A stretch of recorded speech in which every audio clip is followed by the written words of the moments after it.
M Rezaul Karim, columnist chairman Bangladesh জাতীয়তাবাদী গবেষণা কেন্দ্র, তাকে স্বাগত জানাচ্ছি। ইঞ্জিনিয়ার এম রেজাউল করিম, আপনাকে স্বাগত জানাই এশিয়ান সংবাদ বিশ্লেষণের আজকের পর্বে। ধন্যবাদ।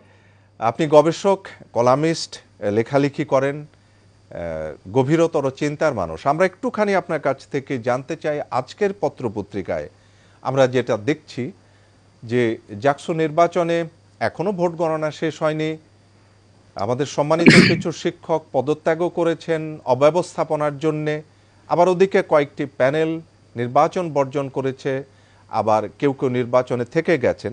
একই ঘটনার মতো আমরা দেখেছি ডাকসু নির্বাচনেও, যদি একটু বিশ্লেষণ করেন।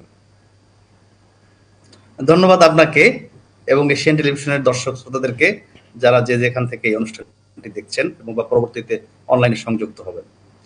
প্রথম কথা হচ্ছে যে আপনার ডাকসু নির্বাচনের পরপরই কিন্তু জাকসু নির্বাচনের প্রক্রিয়াটি শুরু হয়েছে এবং আপনারা জানেন যে প্রার্থী বাছাই থেকে শুরু করে প্রার্থী চূড়ান্তকরণ এবং ডাকসুর মতো জাকসুতেও একজন প্রার্থীকে নিয়ে সুপ্রিম কোর্ট পর্যন্ত লড়াই হয়েছে।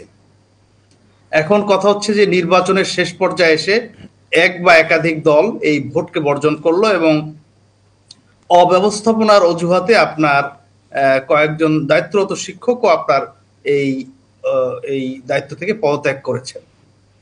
তো এখানে অনেকের বক্তব্য হচ্ছে যে পরাজয় নিশ্চিত জেনে ভোটকে বর্জন করা, আর যারা ভোট বর্জন করেছেন তারা বলছেন যে ইলেকশন ইঞ্জিনিয়ারিং হচ্ছে।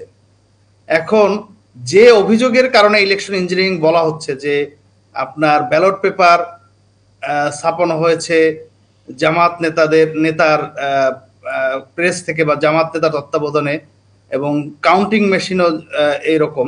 কাউন্টিং মেশিনের ব্যাপারে যখন অভিযোগ এসেছে তখনই কিন্তু এই হাতে গণনার বিষয়টি এসেছে, কারণ আপনার যে অভিযোগটি করেছে একটি মারাত্মক অভিযোগ, তখন জাহাঙ্গীরনগর বিশ্ববিদ্যালয় প্রশাসন বাধ্য হয়েছে কিন্তু হাতে গণনার জন্য।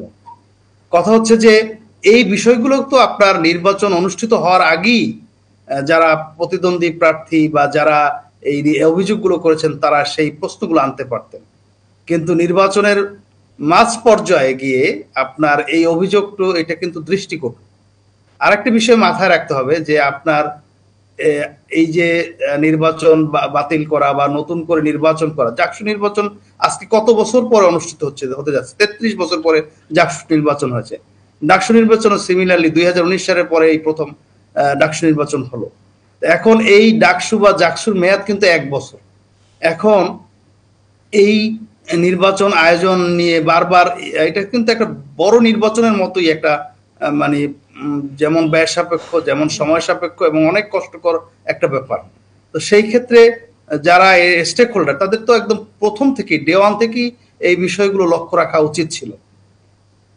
তো আমরা আশা করি যে আপনার এই জাহাঙ্গীরনগর বিশ্ববিদ্যালয় কর্তৃপক্ষ তারা ভোট গণনার কার্য শেষ করবেন এবং ভবিষ্যতে নির্বাচনের সময় আপনার যে অভিযোগগুলো এসেছে সেই ব্যাপারে তারা লক্ষ্য রাখবেন, এবং যারা প্রার্থী রয়েছেন তারাও, যারা বর্জন করেছেন তারাও এই বিষয়টি খেয়াল রাখবেন যে আপনার নির্বাচন অবাধ, সুষ্ঠু, নিরপেক্ষ করার জন্য যে জিনিসগুলো দরকার সেগুলো নির্বাচনের পূর্বেই নিশ্চিত করা। নির্বাচনের শেষ পর্যায়ে এসে ইলেকশন ইঞ্জিনিয়ারিং এর বর্জনের ঘোষণা দেওয়াটা এটা একটা দায়িত্বশীল আচরণ না, যেটি আমরা ডাকসুতেও দেখতে পেয়েছি।